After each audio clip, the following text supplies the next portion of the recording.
on the eastern side of Pakistan.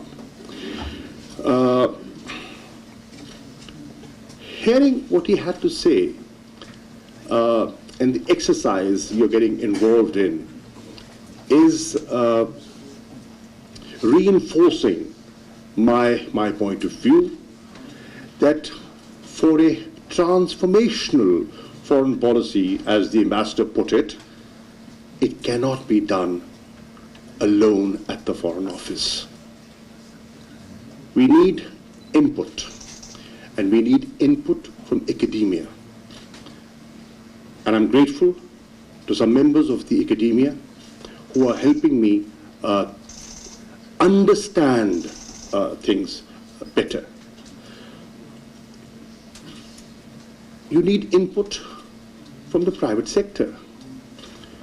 In this modern corporate world, where economic diplomacy is getting increasing importance, how can you overlook the needs of the private sector?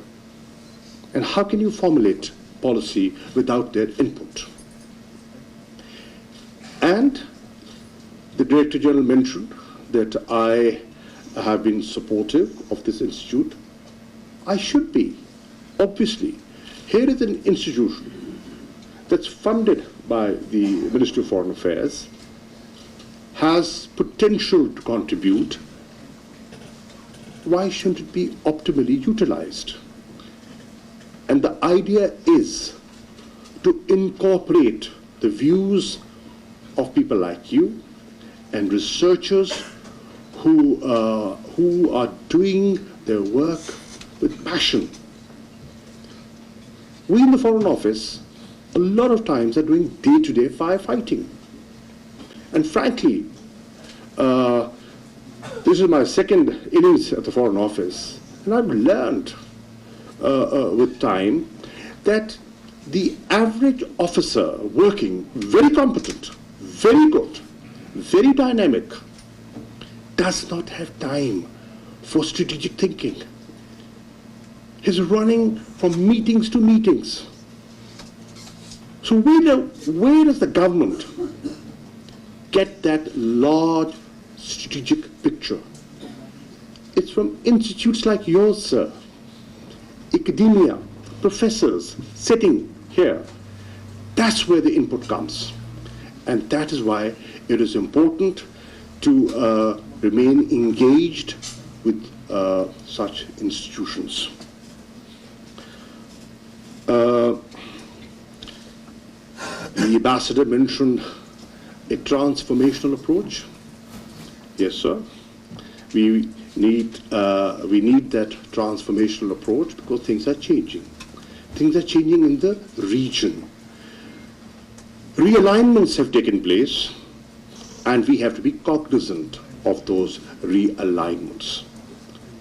And Ambassador Shah, I intend to seriously grab the offer that you've made. And ladies and gentlemen, let me share with you that the government of China has offered the old embassy in the diplomatic enclave to the Foreign Office. I intend to take that over, reach an agreement with you, and take it over. And what I visualize is to have a restructured, redesigned Foreign Service Academy. Shift it over there. You know, it's a proper facility, and we need to have revisit our, what is being taught at the Foreign Service Academy. It's a useful institution. A lot of countries and young diplomats come from different regions of the world, and they benefit from it. So why not upgrade it, restructure it, redesign it, introduce modern courses there. Here is a facility, free of cost. You know, it's a friendly gesture free of cost. It's being given to the Foreign Office, and I'm shocked that the Foreign Office hasn't moved. For how long now? Perhaps 4 years. Long live bureaucracy. That's the way. I will ensure, sir, I will ensure that it is done, and it is done under my stewardship, and now, inshallah, it will be done. So that we make this institution more effective. The building next door can be given to you for your centers, and multiply them. Multiply your centers. Get academia, get thinking people over, and get their input. Educate us, so that we can effectively and in a more potent manner protect Pakistan's interests.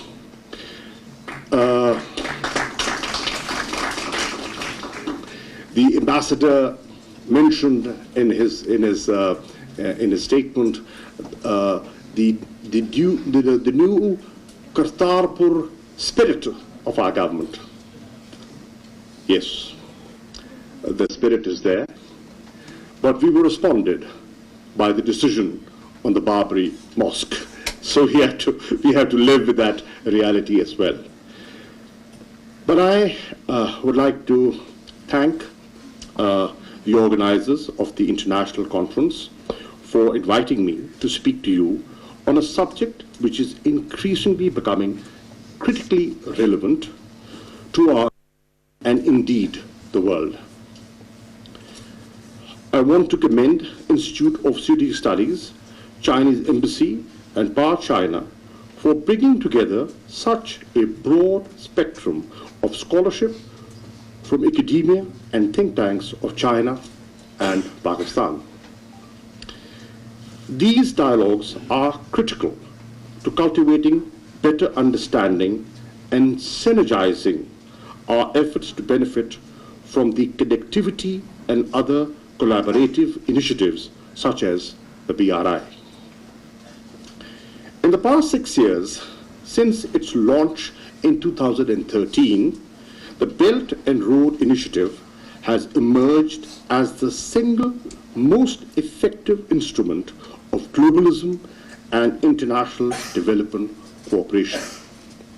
The true potential of the BRI lies in having created an awareness that the world would be better off if we enable each other to attain economic growth and development.